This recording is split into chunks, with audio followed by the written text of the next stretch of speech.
स्वागत है आपका आज की चाय पे।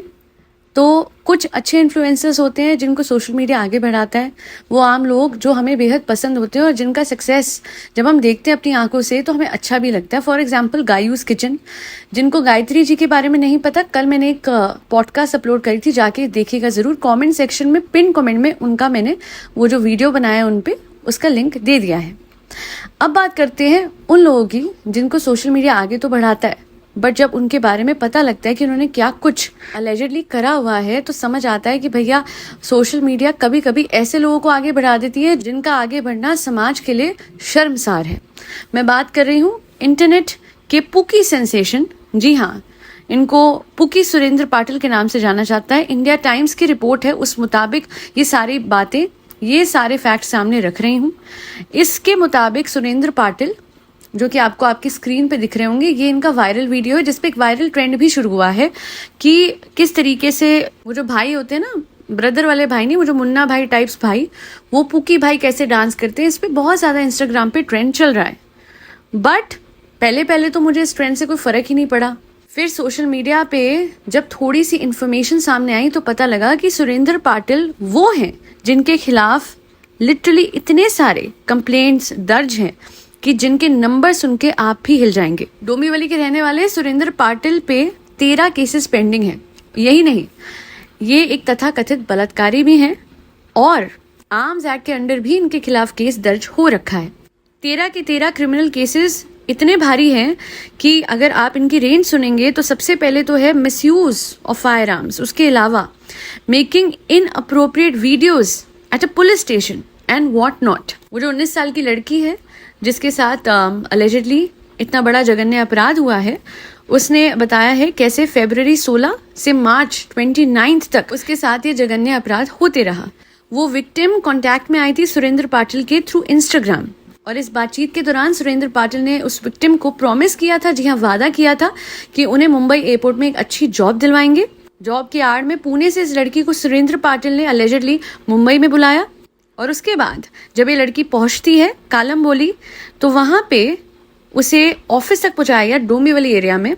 सुरेंद्र पाटिल ने इस ऑफिस में as per the claims of the victim उस लड़की को गलत तरीके से लुभाने की कोशिश करी। जब लड़की ने रेजिस्ट करा तो as per the statement of the victim Surendra Patil ने उसे बंदूक की नोक पे उसके साथ अलेजेडली जघन्य अपराध करा। इसी वजह से उन पे तथाकथित बलात्कारी होने का ये आरोप है जिसकी कंप्लेंट दर्ज हो चुकी है। पहले तो लड़की घबराई और कंप्लेंट करने से हिचकिचा रही थी, बट टाइम एंड अगेन उसके साथ गलत होते ही रहा और सुरेंद्र पाटिल उसको धमकाते ही रहे, जिसके बाद उसने फाइनली ये डिसीजन लिया कि अब बस बहुत हो गया और उन्होंने वो लड़की ने कंप्लेन करी। इसके बाद प्रॉपर इन्वेस्टिगेशन शुरू हुई है इस केस में और डोंबिवली के assistant commissioner of police Suhas Hemade ने बोला है कि किसी भी तरह की कोई कोताही नहीं की जाएगी इस इन्वेस्टिगेशन में और पूरी तरीके से पुलिस जो है वो विक्टिम का साथ देते हुए प्रॉपर फेयर ड्यू इन्वेस्टिगेशन जो रहती है इस केस में वो पूरी करेंगी ताकि ये बात एस्टैब्लिश हो सके और जो अपराधी है उन्हें कड़ी से कड़ी सजा मिले। देखिए, प्रॉब्लम यही हो चुकी है कि हम लोग लिटरली हम कैसे फैक्ट चेक करें ना, हमें कैसे बैकग्राउंड पता लगे किसी का। अब यहाँ पे तो हम जानते पूछते भी 2 बीवी वाले व्लॉगर को कितना वो कर जाते हैं, है ना। उनके गानों पे कितने लोग रील बना जाते हैं जानते हुए कि वो एक तथाकथित बलात्कारी है, उसने भी ऐसा ही कुछ करा है। अब यहाँ पे भी, यहाँ तो ये हुआ कि एक वायरल रील थी, चलो जी सबने बनाना, वो भेड़ चाल शुरू हो जाती है। And little did we know कि ऐसा था। मैं कहती हूँ कि चलो नहीं पता था तब तक तो बनाई लोगों ने, अब जब पता लग गया है उस ट्रेंड पे रील बनानी या इस आदमी को प्रमोट करना ये बंद कर देना चाहिए, नंबर 1। नंबर 2, किसी को प्रमोट करना है तो ऐसे इन्फ्लुएंसर को करे जो कि रिस्पॉन्सिबल है।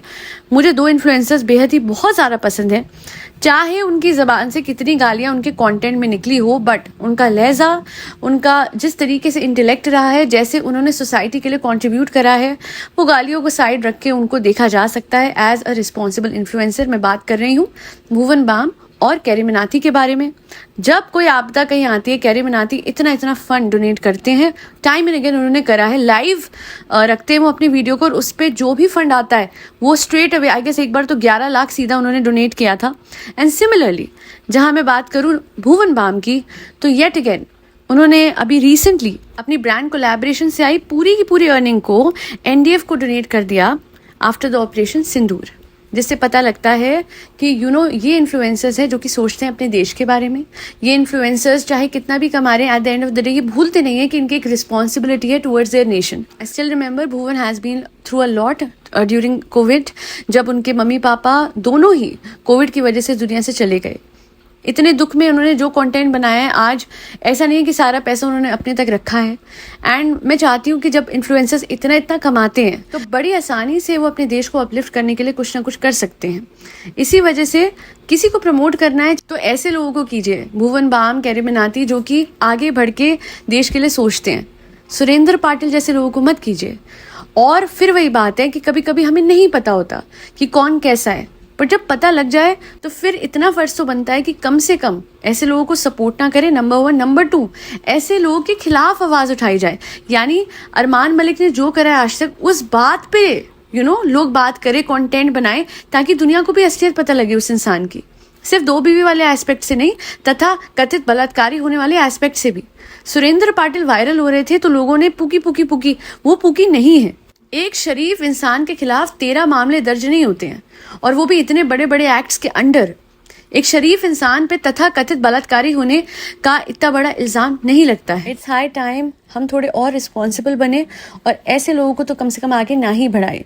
हालांकि मुझे कभी कभी लगता है कि सोशल मीडिया ने कहीं ना कहीं सही काम किया, इन्हें फेमस करा। फेमस करने के बाद ये कॉग्निजेंस में आए, जो वांटेड थे वो दिख गए, और दिखते ही हमारी कानून व्यवस्था को, अथॉरिटीज को याद आ गया कि भैया इन्हें हिरासत में लेना, ये तो वांटेड है। आज तक सोशल मीडिया पे उनकी प्रोफाइल दुनिया को मिली, बट इस मोस्ट वांटेड सो कॉल्ड पुकी भाई की प्रोफाइल हमारी पुलिस को नहीं मिली। इसमें थोड़ा सा कुछ घोला लगता है भाई। नहीं, हो सकता है मिस हो गई हो जाता है, मिस हो जाती है, बट चलो अब तो सबके सामने आ गई है। अब तो आई एम श्योर टाइम से एक्शन लिया जाएगा और उस लड़की को जस्टिस मिलेगी। वही बात है, आम जनता के हाथ में होती है पावर। इस वीडियो को आगे बढ़ाइए, सुरेंद्र पाटिल जैसे सो कॉल्ड इन्फ्लुएंसर की सच्चाई हर किसी तक पहुंचाइए, और साथ ही साथ भुवन बाम और कैरी मिनाती जैसे रिस्पॉन्सिबल इन्फ्लुएंसर्स को भी आगे बढ़ाने में मदद कीजिए। ये सही और गलत का फर्क हम ही आगे रख सकते हैं, और आप जनता के हाथ में ही सारी पावर है। आज के लिए इतना ही। एक ही मेरिकल्स पे मैंने हाल ही में सेल्फ कॉन्सेप्ट पे वीडियो डाला है। लॉ ऑफ असम्पशन तब तक काम नहीं करेगा जब तक you are not clear about the fact that you are the operant power. Go ahead, watch the video. Comment section के पिन कमेंट में लिंक है, जाके जरूर देखिएगा। गायत्री जी को प्रमोट करना, उनको सपोर्ट करना भी ना भूलिएगा। Don't worry, nothing is paid here. Her opinion मेरा अपना है और मेरी जनता का है। That be all. और हाँ, फरी बच्चों को खाना खिलाते रहें, जिसमें कैट्स, डॉग्स, गौ माता और बर्ड्स सब आते हैं। जय श्री राम, राधे राधे, हरे कृष्णा।